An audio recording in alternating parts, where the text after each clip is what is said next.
Hello and welcome to Breakdown Printing.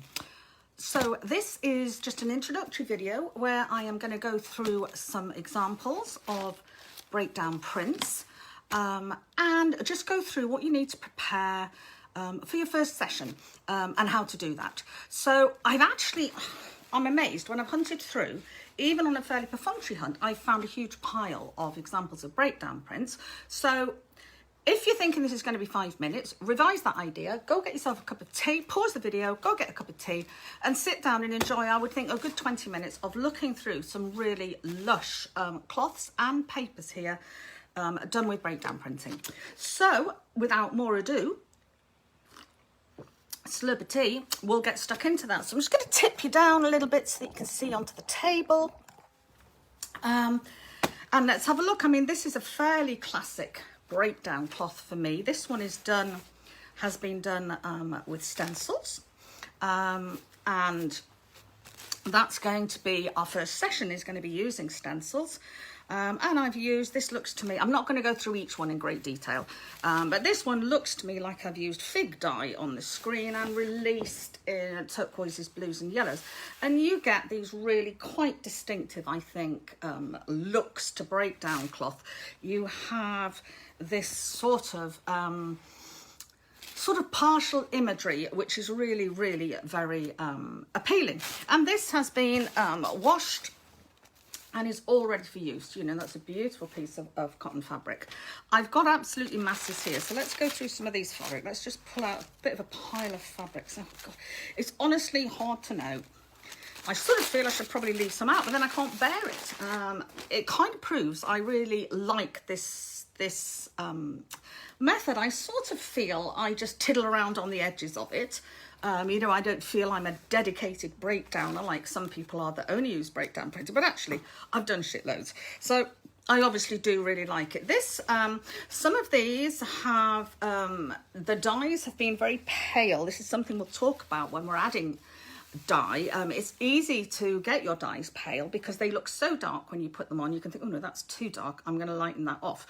But actually some of these paler cloths with these beautiful markings in, this is a screen done with, I'm not even certain. I think this is done with a jacquard removable resist, which comes out bit by bit, and we'll use that in one of the later videos, but that's a really nice panel of cloth. They all have this beautiful distinctive look, I feel. This one looks a bit peculiar from where you're looking, doesn't it? I can see it does. This is another stencil cloth, and all it is I've kind of checkerboarded it, and I've released some in blue. You can see the butterfly in there, and I've released some just in plain Manutex, and that again has made a really beautiful, useful cloth.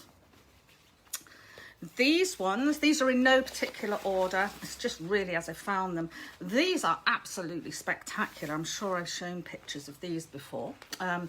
These are prints from a fern leaf, and we'll be doing that next in the second, well, actually it isn't the second session. It'll be the third session by the time I've got through, but it's the second session in theory. No, the first two sessions, let's get my brain in gear. The first two sessions we're doing, it's the second session. The first session we're using stencils and textured objects, and then in the second session we're going to be using nature. So we'll be doing some of this then, and this is beautiful, isn't it? So this has been released with a very deep turquoise, and I think that's chartreuse in the middle and line on the end, and some really beautiful prints. I think that was a brown screen, that's why the colour is as it is. This one is also some nature prints. This is one, this side's beautiful. This was with some seaweed, a big piece of seaweed rack, broken down a lot more than these have, or maybe these just have more recognizable elements in them. But it's enough for me to know what it is. And on this one, I appear to have, I've got two pieces of this, and on one side I've obviously fixed it, and on the other side I've clearly didn't fix that dye. I don't quite know how I've managed to do that, so I've got a blank side, but a beautiful side there, some really nice prints. I'm quite happy to show you my duff ups because I always use them. This one again is another long panel, classic sort of a breakdown. This has been done, I'm just looking for what the patterning is on this. I think this has been done with, I suspect, a stencil again. Looking at that pattern there, that looks like a stencil. That looks like a stencil. It looks like a succession of stencils I've put on here, actually. But it's something along those lines. Maybe it could be drawn onto with some of the water-soluble media. I'm not 100% certain looking at it now. What I am 100% certain about is I love the pants off it. I think it looks absolutely beautiful. Really nice piece of cloth. You can see I go through phases, but I do often use the blues and greens with breakdown printing, because you need to use, if you want sort of brightish results, you need to use colours that are close to one another on the colour wheel. We'll talk about that as well. This is another one. This has actually got, this grid is done with some glue resist screens, which we aren't doing in breakdown printing because they don't actually break down, really. They take absolutely ages. I'll probably, oh, my bangles have all got mixed up. That could be another workshop. But this bit in between, this is a breakdown of another stencil. I think I've got some of this stencil. I'll show you the pattern here. I think I've got this same breakdown on some paper as well. And it did some really, I think I broke it down on paper first and then printed off the ends of it onto fabric, which I can see I've got really broken down images there. And that is probably why I then went in with another screen just to fill in the gaps. I quite often do that. This is another nature one. This one was done with, let me see if I can find a bit where it's clear to see. There's one in there in lime green. Can you see a mermaid's purse in there? So this was a screen and one next to it. This was a screen I did, and if you look in the line underneath, they're breaking down, but there's lines of mermaid purses in here, really breaking down as the screens go on. But I absolutely loved this print, and we'll almost certainly do that again in the nature one. I love printing with nature, you know, whether it's on my jelly plate, my screen, whatever it is. I just love nature prints. And this is some more of the mermaid purses. Hope you went and got that cup of tea or cup of coffee here. Or if you're in Australia, it might be even, or it might be evening in the UK. It depends when you watch this.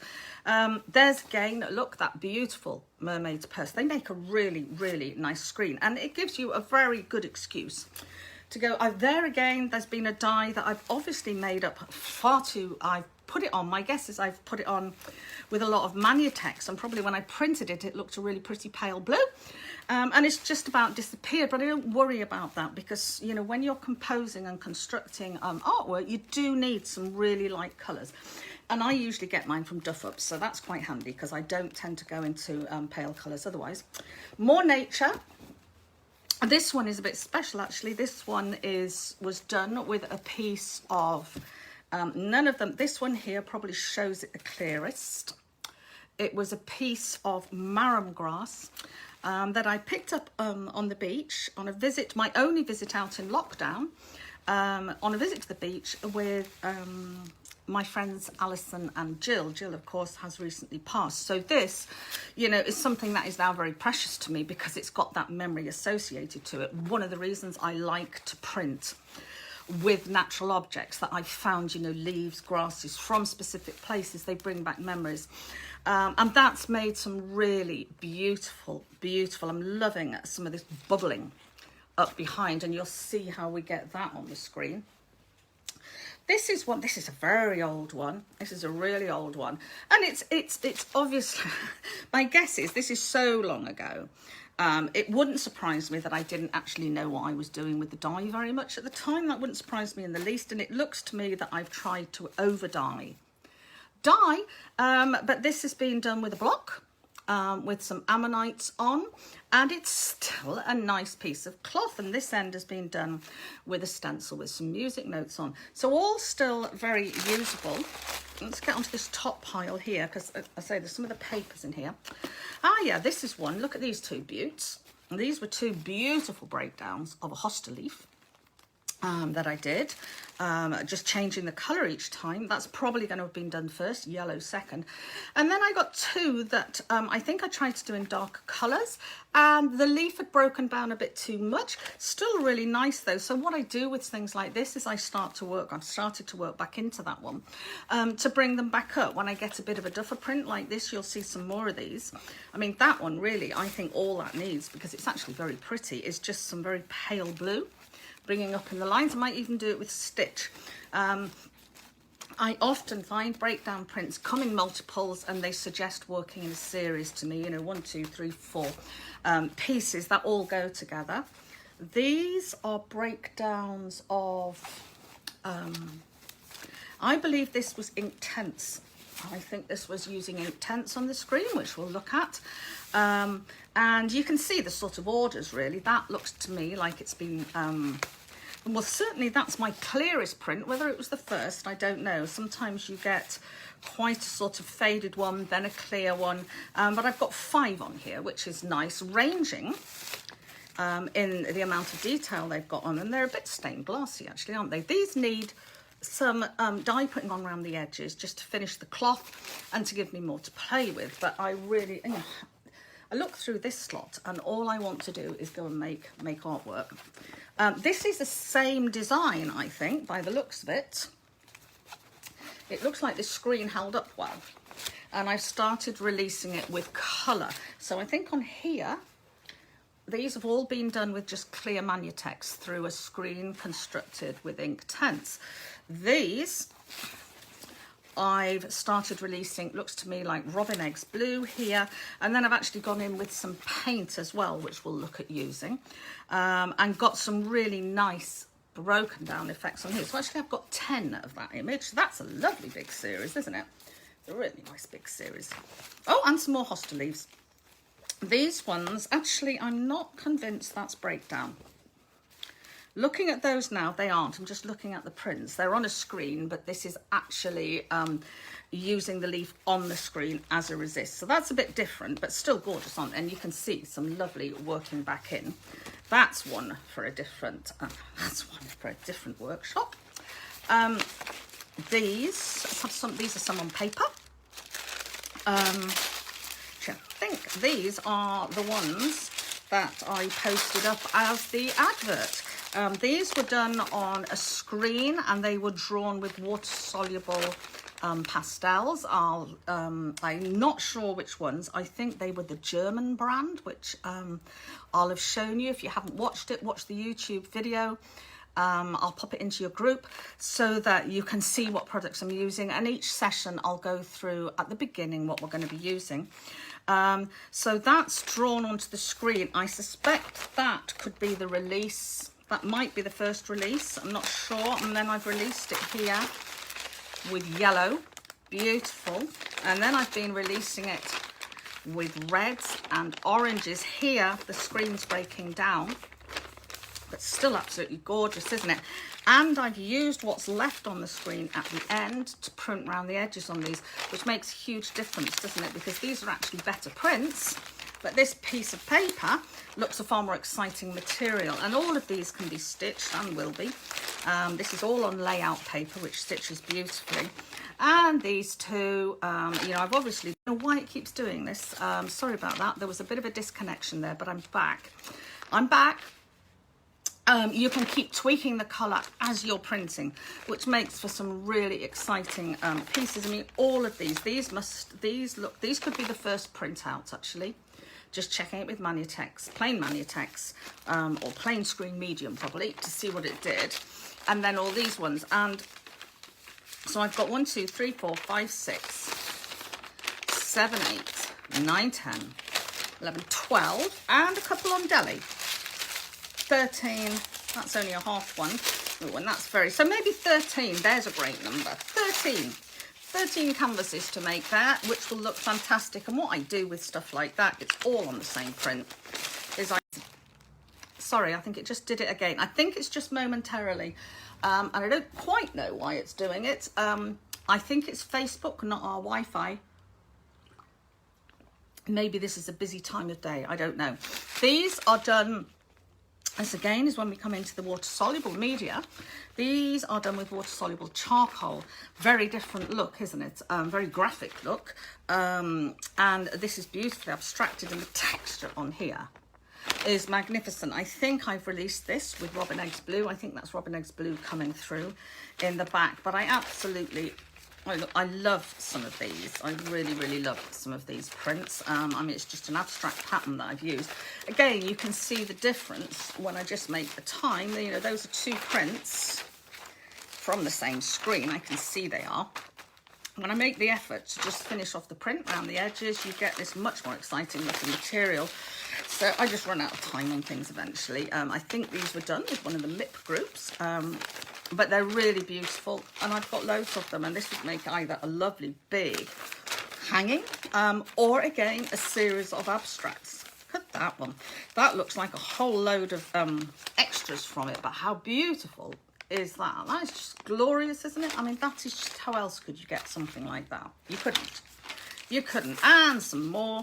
These are all using the water-soluble charcoal on the screen. That one's not so good, but I mean, it's still a nice material. That's Lush. That's on deli paper. All of these are stitchable. They're either on deli or layout. That looks like I've done a bit of working back into that one, but it's an absolutely glorious pattern. I can't even, I think what I've got is that pattern in the background again. And then it looks to me like I've printed back over the top with a circular pattern and added that patterning in. So we'll be looking at the techniques for doing this, but you can take them a long, long way. These need sealing. I can feel the charcoal coming off, and I haven't sealed them. I've lost my train of thought. There we are. There's another one. Same pattern. Gorgeous. More gorgeous. You know, once I find a pattern that's working nicely and the charcoal releases really slowly, I actually think this screen I still have with a bit of this charcoal on it. Maybe we'll use it when we're doing this, because it was such a nice pattern. There's a bit left on, and I thought, oh, I'll top it up and carry on using. Look at that one. Isn't that amazing? It's just beautiful. Just beautiful. I mean, a lot of these, I think, are just pieces of artwork in their own right. They don't actually need stitching. They'll probably get stitched. But they're just good. These need sealing. I've released these with Manutex because it's cheaper and easier. We'll talk about this when we do it. But the Manutex doesn't seal the charcoal. You need some medium for that. So, but we could look at sealing these. It's still a good way of doing it. Okay, so that's that little lot. I'll just file those back into there. Again, I've kept those together because I think, well, they're all from the same screen. And I know I would like to use those images together. I get very excited when I look at things like this. So, you know, really, if I want to cheer myself up or get myself in the mood for working, all I ever need to do is just, I can't see the thing for them, so I'll just put them in a pile there. All I ever need to do is just look through some materials I've made, and I start getting excited. This is a quite small run. I think I've started here. This is drawn again with some of the water-soluble media. I think it's the water-soluble crayons again. It could be gelatos, it could be pastels. I'm not sure to look at it. They release, I think this is the crayons because it's a slightly clearer release. These three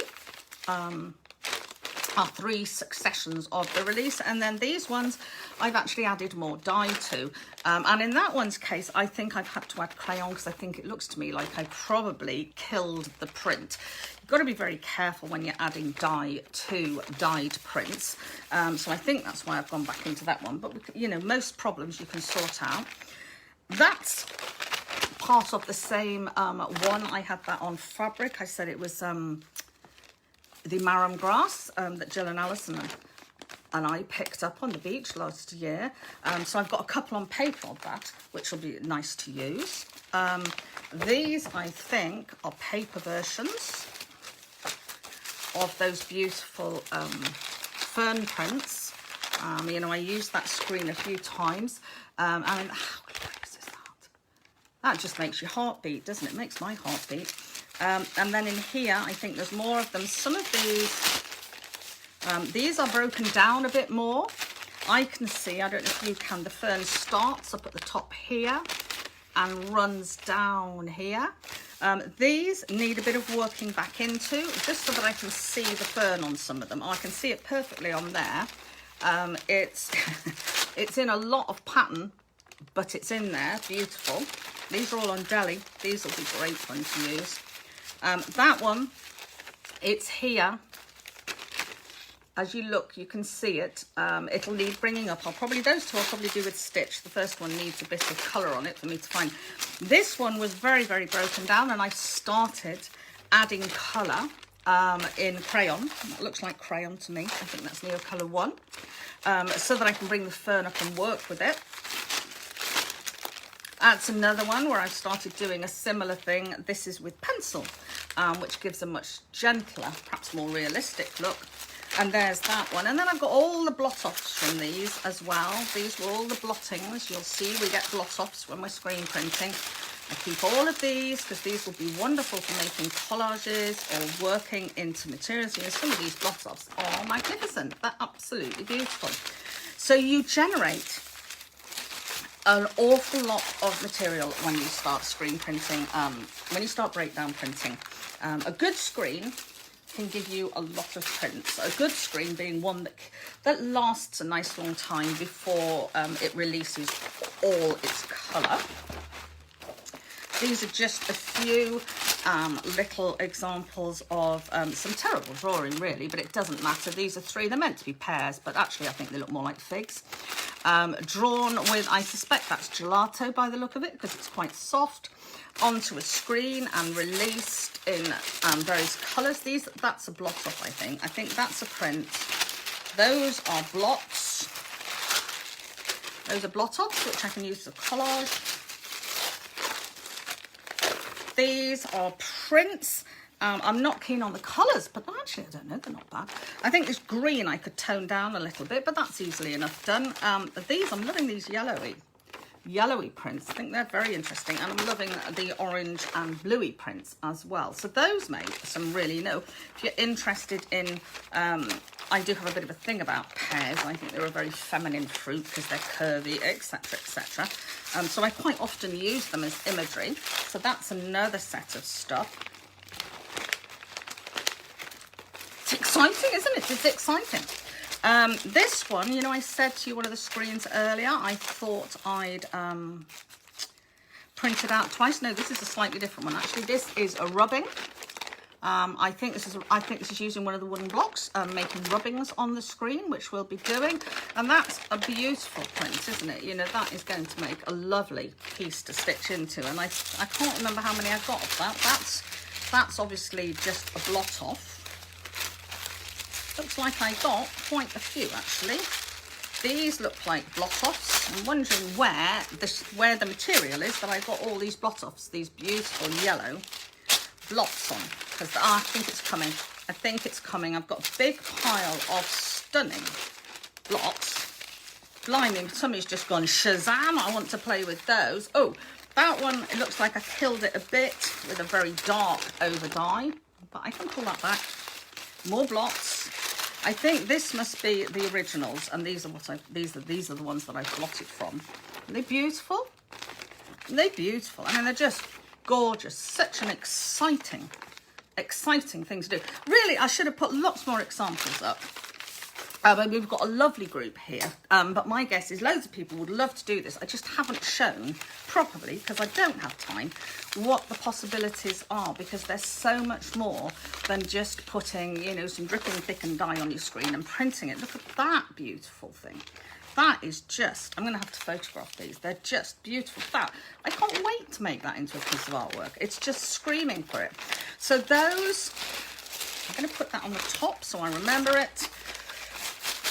No chance, because something else will get me all excited along the way, no doubt. Those, just fold those so that they fit in the folder nicely. So again, I've kept all those together in a folder, ready to use. I'm loving that colour combination as well. It's not one I would really think of. It's golden yellow. So unlike me. I think it's probably old gold, actually. I think it's probably more old gold than golden yellow. But it looks fantastic with the blues and teals in there.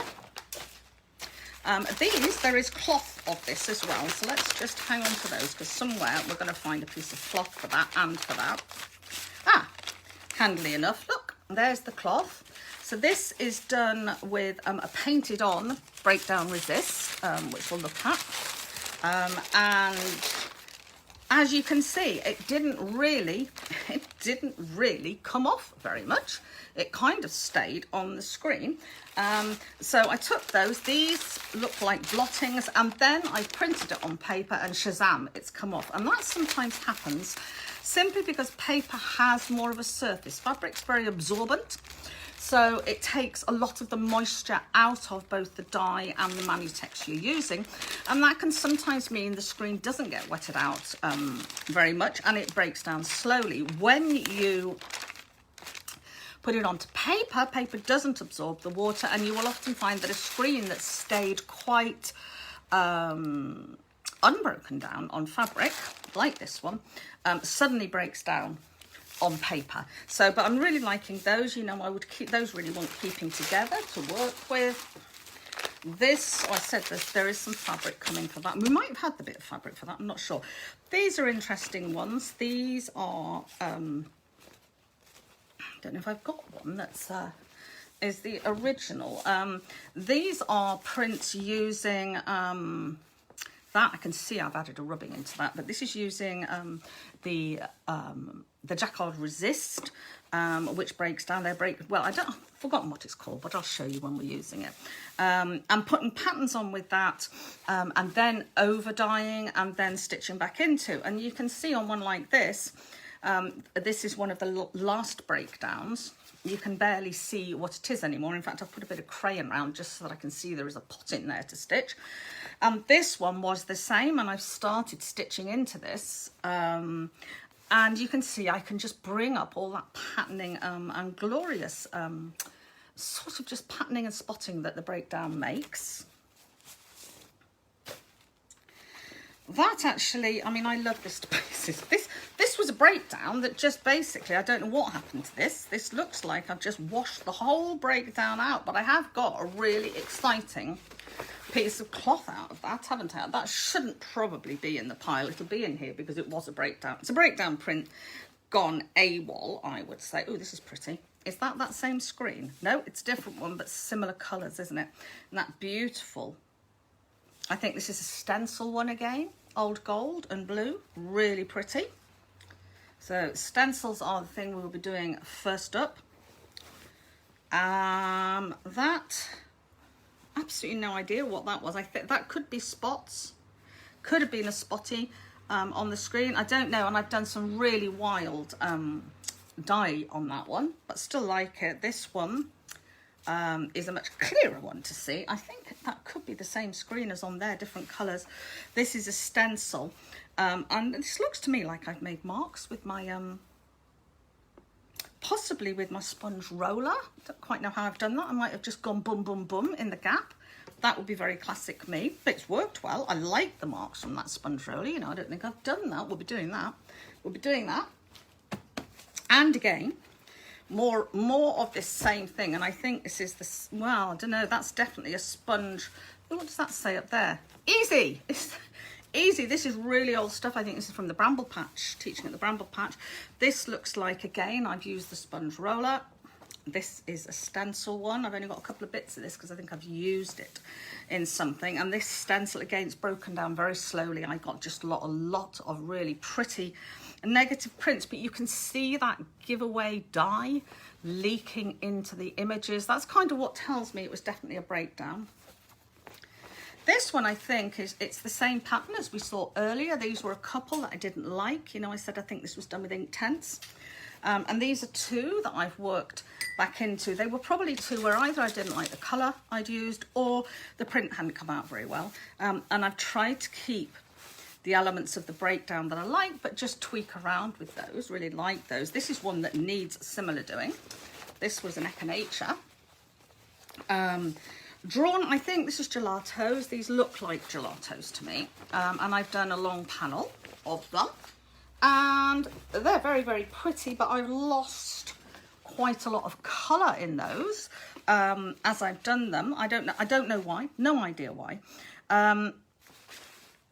Maybe I didn't put very much in. Who knows? But I can either work back into those. Actually, you know, one like that really doesn't need working back into. I could just stitch into these. So that's a really nice piece. Makes me happy. That one is just a fairly straightforward breakdown of a stencil. And then I've put some Thermofax screening of words in the foreground. So that's made a really nice, in fact, it's not a breakdown of a stencil because there's a block on there. In fact, that's a soy wax screen. Oh, no, that isn't though. Or is it? That might be a soy wax screen. It's definitely a breakdown in the background. That could be a soy wax on the top. I'm not sure, but it's got a breakdown look to it. Let's go with that. This isn't a very good example to show you, but it is breakdown. It's a breakdown that I did at a show, but I also had I set up the screen at a show and then I printed it with masks. So it's the background that is the breakdown print with masks on top. That's some more very faded out mermaid purses. This is a beauty. This is using paint and a screen done with stencils, which we will cover. You really need to be much more aware of what you're doing when you're using paint through a screen to make sure you don't clog it up. So we start the first couple of weeks with just dye. But this is beautiful, isn't it? And I could, if I wanted to, add dye to this but over the top because this paint would resist it. But actually I don't want to, because I really like this look where the dye has been bleeding out onto, as I've done the print. And I think this is a second one done with the same screen when it's really started walloping out. Much more colour on that one. These are more examples. I'm getting to the bottom. These are more examples of, this is a screen drawn with, well, this could be Neocolor 2, Neocolor 2. And I've printed with this, and I think, I'm not sure which was my first print. I might well have started off on paper by the looks of it, because this is all the same screen. That looks to me like that's the first print that I've done. And then I've moved on to fabric, and I've got another 2 on there that are totally, very much ready to stitch into. And then it started, these 2 had broken down. They were the next in line from this. And they'd broken down a lot more, but all I've done with those is I've gone into them with some crayons and with a bit more dye, I think, but mostly crayons, just to pull the pictures up, and tried to keep all that look of the breakdown print in the background. And I think those have been a very successful job. Really happy with those. And then there's more of them. It broke down more and more. It gave me a lot of prints, and I will print something like this until it's dead, because this still gives me outlines I could work into and bring back. And even these last 2 are still usable prints because I can see what's going on enough in there to actually work back into those. So that was a really good run. And then this one is one which was a breakdown print in the middle here, this sort of area. It was on the A3 screen, and then I've added dye around the edge, but this is one that I've then stitched back into. Nearly finished. I haven't put more of my prickles on. I don't know why. I think I did this with the MIPS, with the year 2 MIPS, and got so far, obviously stopped the stream, and then never got my prickles on, and I need to finish my prickles. But they do make beautiful pieces of artwork because of all this texture in them. And then just more, really. This is more with stencils, a really bright, beautiful cloth. This was a stencil called Coaster, which made a really gorgeous breakdown. This is a breakdown done with, I'm not even sure what I've used on here, but I think it's been, that could be the screen resist, that could be glue resist, but I don't think it is because it's disappearing and glue doesn't. So I think that's done with the jacquard resist. More stencils. Oh, we've seen this screen before, haven't we? This one. Here it is again, look. The leaf. And those are definitely the end of my sponge roller that I've daubed on there. And that's some really, it's a bit bizarre, but I just love that, particularly this end, where I've got that yellow piece in. I think that's just just gorgeous. I'll really enjoy working into that. That's a piece that I've just about washed it out, but it is a breakdown print, and it was done with blocks, with wooden blocks. And I remember these, I forgot to fix the dye, and so the dye just about washed out, but they have given me some really useful textured pale cloths. Actually, these are backed in heat and bond because I've been thinking of using them, and this was some of the mermaid's purses that I also just forgot to fix. I hadn't got soda on the cloth when I did them, forgot to fix them when I washed them, and I've nearly washed them out, but I have still got some really nice imagery on there. This is the same screen we've seen on paper. Well, it's not the same screen actually, but it's a similar sort of pattern, isn't it? It's a big screen. This is done with the water-soluble charcoal. And this, you know, I need to work back into these spaces. I hate spaces left like that. I just need to make a screen and fill those spaces, and that will be glorious. I just love that piece of cloth. This is one done with water-soluble pencils, I think. And very, very delicate release, and I didn't get many of it. I think I've got 1, 2. There's a second. Hang on, I'm struggling on where to put this. I've suddenly gone all silly. There we are, number 1, number 2, and then here it's really breaking down, isn't it? It's really breaking down, but it's there. I can see that to work or stitch into, and ditto for number 4. And that is going to make a really, well, if I put it that way, you can see it. That's going to make a really pretty long landscape piece, I think. This one is definitely using the jacquard resist, breaking down with that. And I did 2 sheets of this. With some colour added, with paint. So I've used the jacquard resist and I've used the screen with paint, and then added dye. And I definitely had drawn a fish. There we are. He's sort of recognisable down there, isn't he? A fish. And then I've printed with blue and over-dyed in coral sand. And then this is the same colour print in blues and blacks. And this time I've over-dyed in lime to give myself some different effects. This needs ironing. That needs ironing properly. But really, really nice. That's good fun too. That actually held on quite a long time. Down by here, you can see he's really breaking down. He's lost quite a lot of detail there, hasn't he? But he's still recognisably fishy. I think these are the same thing, that sort of resist. These were pears or figs, depends on how you look at them.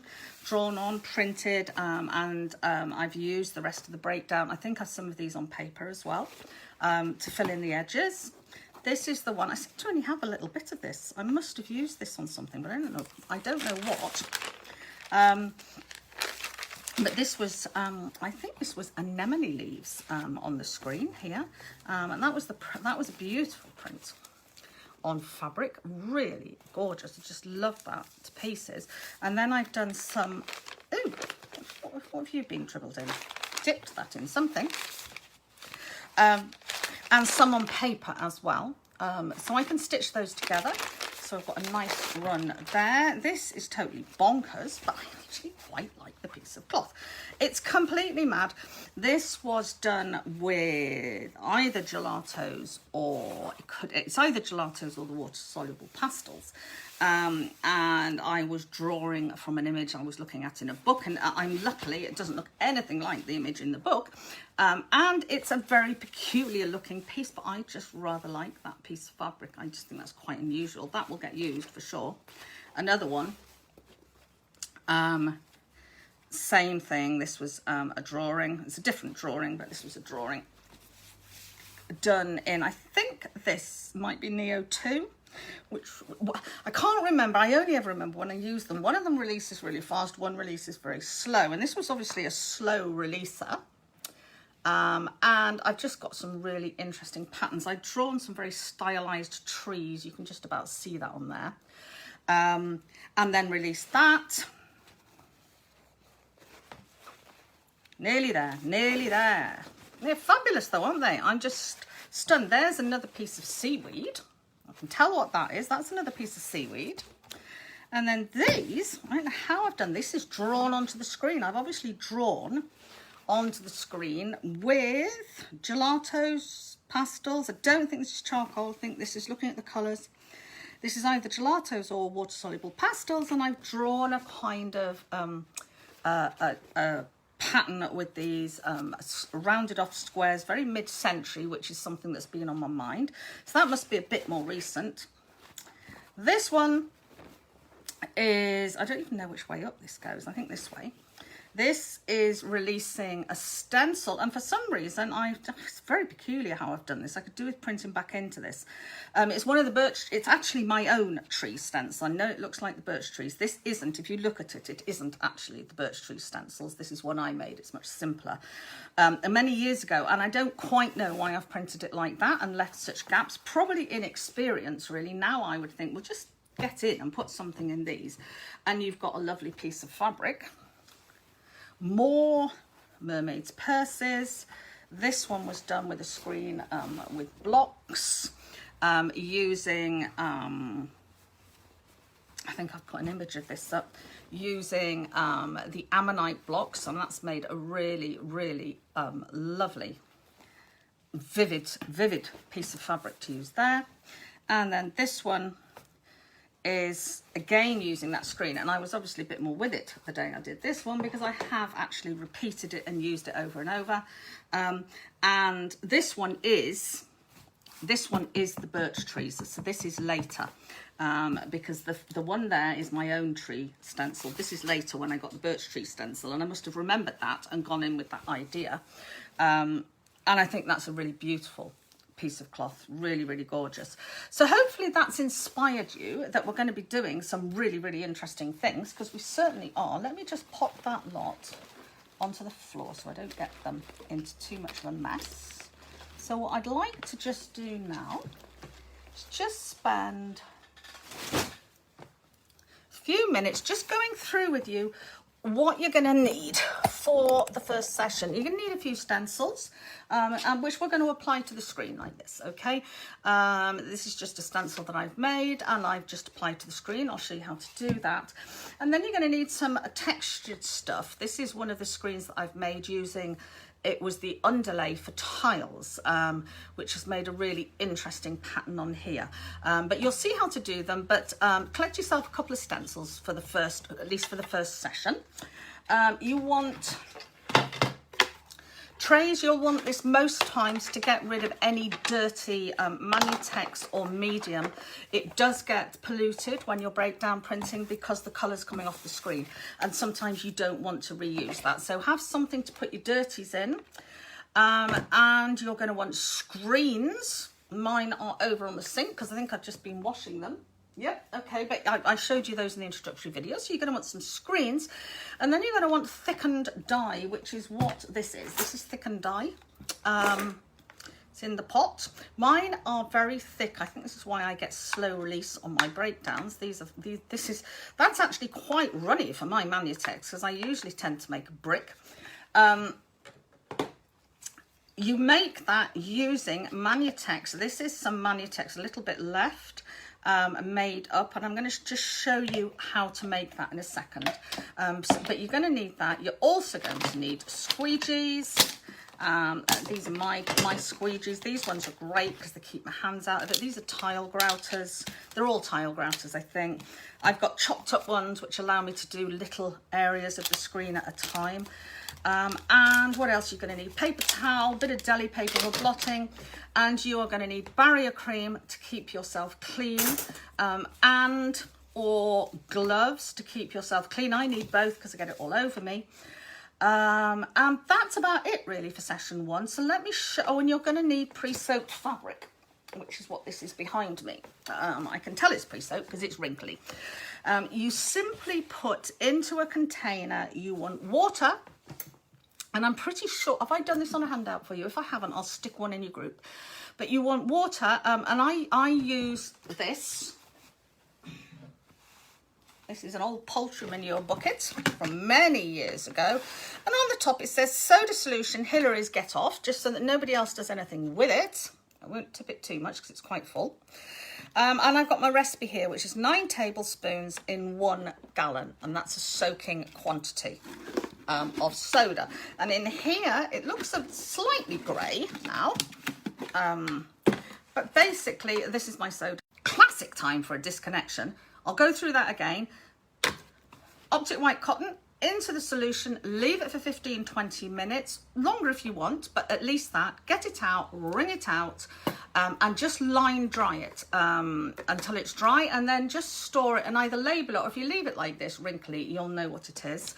So it's 9 tablespoons in a gallon in here, and I'm guessing. I guess my gallon, and I guess my tablespoons too, but I always go on the generous side to make sure that I've got enough in. Soda is so cheap, just don't go down the route of not putting enough in, because watching your stuff wash out is very annoying. The other thing you're going to need, so you need pre-soaked fabric, and you need some money. It's choosing its time here. And start again. This is Manutex. It's made from seaweed. It's perfectly safe. I haven't got the recipe written on here, but I have on my old pot. This is a new pot I've just opened. It's 3 tablespoons in a litre, 3 teaspoons in a cup, and I usually make at least a litre, and again, I guess. So I've just got ordinary water here. I've got, how much have I got in there? Oh, I've got 1.2 litres. So I need 3 tablespoons and a fifth of 3. I'll put 4 tablespoons in, and then I know I'm safe. This is why it always ends up so thick, I suspect. And I haven't got a tablespoon measure. I've got a half a tablespoon measure. Quite often I haven't even got that. I'm just guessing on the lid. But okay, so if I said I need 3, 4, so I need 8 of these. So that's 1. And I tend to make them higher, which makes it generous. 2, 3, it really doesn't matter if you get this wrong because you can alter it. 4, sprinkle it on. 5, 6, I'm getting sick of sprinkling. 7, 8. Now, if this is too thick, I can add more water. If it's too thin, I can add more Manutex. So really don't spook yourself out about it. Just get it in there.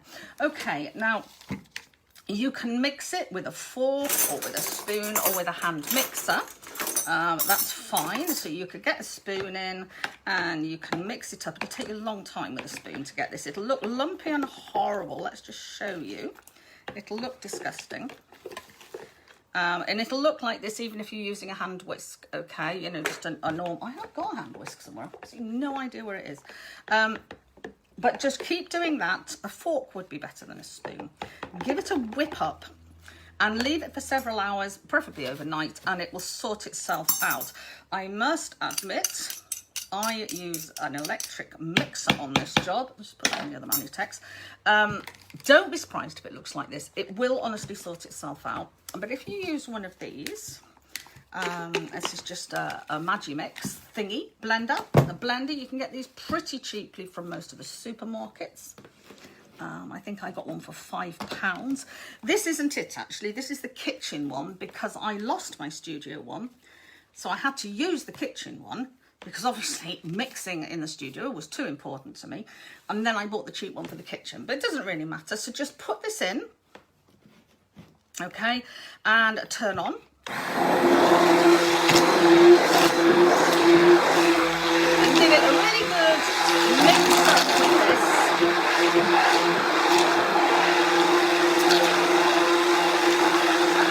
actually about perfect, this, I would say.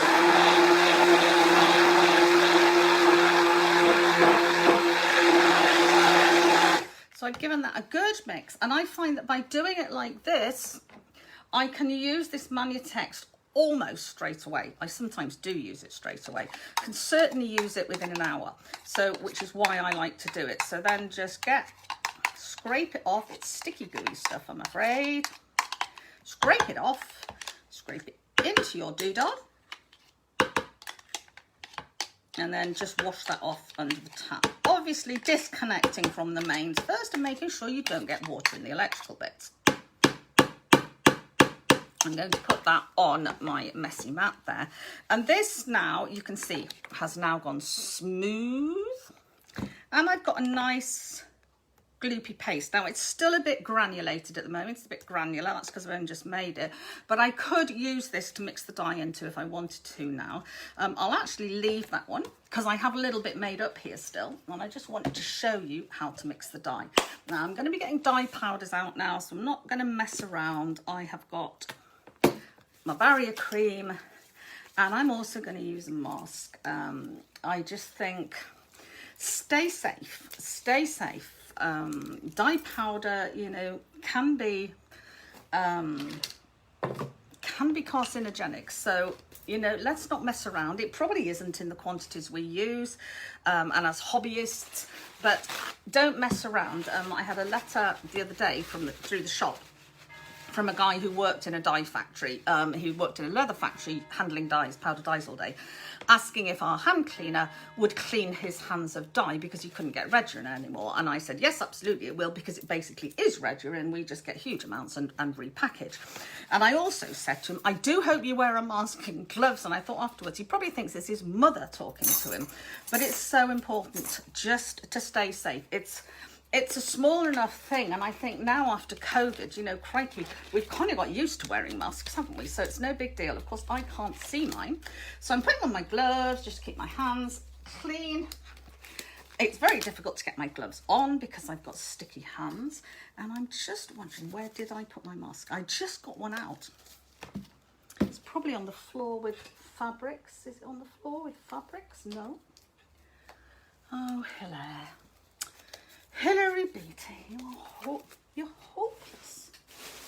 Oh, this is another thing you're going to need, just while I'm still looking for my mask, is you're going to need some sheets of plastic. This is just stuff I have on a roll, which I get off the amount I need, and I wash and reuse this and then store it in. This is just an old bin liner, and I just store this. This is obviously from doing quite a long piece.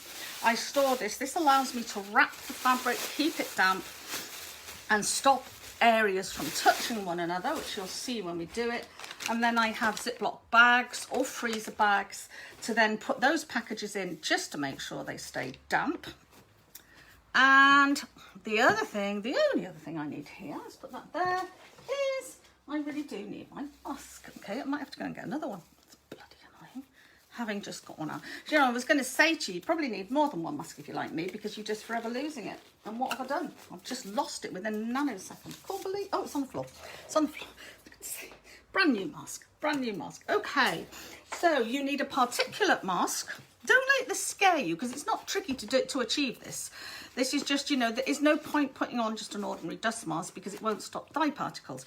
So you need a particulate mask. I think the crucial bit, I always forget what it is on here, but I think it's an EN149 mask. So you want one of those, and just put that on as soon as you're going to use the powder dye. So I'm going to make some of this. The one thing I haven't brought with me is a cup to put it in. So just bear with me. I'll just go get myself a pot. Well, that's handy enough. That's handy enough. This one's actually been sitting on a screen, which you'll see later what I mean by that. But we'll use this one. I know I need yellows, so I'm going to make myself some yellow. So I'm just going to put, you don't have to do the whole pot if you don't want to. Ignore the lime green colour on the bottom. That's on the outside. That's on the outside. So I'm going to do this and use all the paste I've got in here, really. Finish this lot up. This is a nice consistency. This is actually pretty liquid for me. I make Manutex like bricks at times. And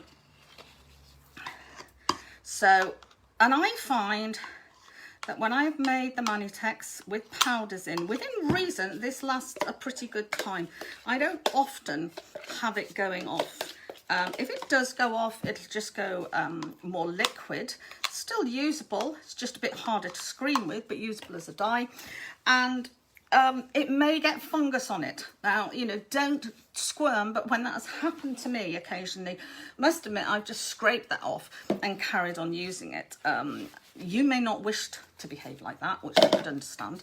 But I find this just easier this way, because then I've always got some mixed. So I've only got about 1/3 of a pot there, so I don't need a full wallop of dye. I can't find anywhere to put that down right now. And I will make up, I've picked up 3 yellows here because I'm just grossly out of yellows. I've got lemon, pure pale gold and old gold, and I think I'll make lemon because it's such a useful colour because it's so bright and it's one of the primaries. So on with my mask, over my ears, pinch on your nose. We all know how to do that now, don't we? So if this was a full cup, 200, 250 mils, I'd put in a full teaspoon of dye. Now I've only got about 1/3, so I'm going to aim for about 1/3 of a teaspoon. I actually haven't got a proper teaspoon measure here. That's probably better. That's nearer to a proper teaspoon, but still teaspoons all vary. Plus, I like my lemon quite weak. So it's all a bit of a guessing game here. So I'm going to go for, I said 1/3 of a teaspoon, didn't I? So, but I don't want it to wash out either. So I'm just going to put that in. That looks okay. That's actually more like 1/2 teaspoon. And if it's too strong, if it's too deep, I can just add more Manutex and lighten it up and just give it a really good mix in. Usually, if you want to be fussy about this, mix the dye with a little bit of hot water first, and then dissolve it and then add to this. But I can't be bothered. And this is usually fine. I usually find I might get a little bit of grainy printing to begin with, particularly if I haven't bothered mixing much. But if I leave it and then come back and mix again, it's usually fine. And that's my yellow. And I can check kind of the depth of that colour if you dip your finger in with a glove and put it on your drop cloth. That's about the intensity of lemon yellow I've got, which actually is a pretty good intensity. If I want it lighter, add more Manutex. If I want it darker, add more dye. It's that simple. Dye doesn't have to be complicated. It's very, very simple. And basically keep that in here, put a lid on when you're not using it. Once the dye powder, which it is now, is dissolved into here, you can get your mask off again. Keep it lidded. If you leave the lid off, as I know to my cost, because I did it recently, if you leave the lids off for days and days and days, the water evaporates. It's so obvious, really, isn't it? And you end up with with this really, really kind of rubbery stuff left. Mind you, that could be a way of drying out. You know, I'm just thinking that could be quite useful. The next dye I have that goes really liquid, I'm going to leave the lid off and see if that happens. Because I turned some really nice ones into rubber. I don't know if I've got me here to show you a rubber one. That might be a rubber one. Is that rubber? Light sweep it. Oh no, that's still okay. Okay, that one didn't. I must put the lid on that. It's classic, isn't it? You tried to pick one. Maybe anyway, I'll just stop that. I'll have one look in cornflower and see if I turn that to rubber. No, that looks okay too. And you see I go in with a dirty spoon. That's naughty. Ah no, this has, look. That's what I did to it. I'm not throwing that away. Apparently I'm throwing that on the table. This is why I put berry cream all over me. You can see it's gone into a big rubbery lump. This is what happens if you leave the lid off. It's not the end of the world. It's still usable. You can still squeegee it. And if I wanted to loosen that off, I could add more Manutex, but that would, of course, make it lighter. So I'm just leaving that alone to use like that because it's perfectly all right. But what would be more sensible would be to put the lids on, and then that doesn't happen. I don't store mine in the fridge. And as I say, occasionally they go off, but not very often. You could, if you've got a dedicated fridge, keeping them in the fridge definitely stops them from liquidizing and going off quickly. I used to keep my Manutex in the fridge to stop, you know, the plain Manutex to stop it going off, but now I just keep that on the side and it seems to last a week or so, by which time I've always mixed up the dyes. But I used to put this into tonic bottles and keep it in the fridge. Labelled, I never bothered labelling because it's so obvious it's tonic. You know, I've watched videos with people saying, and for goodness sake, label it because you don't want to end up drinking it. Well, A, it wouldn't do you any harm. It's seaweed. And B, you'd have to be a total flipping idiot to not realise as soon as you looked at that it's not tonic. If you pour that into your gin and tonic and don't realise you've done it, well, you're a numpty. That's all I can say. You're a numpty. So that's what you need for session 1. You need to make yourself some thickened Manutex. Make yourself some pots. I would just choose your favourite colours. It's good to have colours that are on the same side of the colour wheel. You know, so I've got a collection here of yellows, greens and blues. I have got a couple of reds in just because I'm perverse, but basically yellows, greens and blues because I really like using those colours. It just makes it easier with dye because you're not going to start making dirty browns. And I will see you for session 1 when we are setting up stencil screens, and that will be tomorrow morning. Can't wait for that. See you then. Bye now. Bye.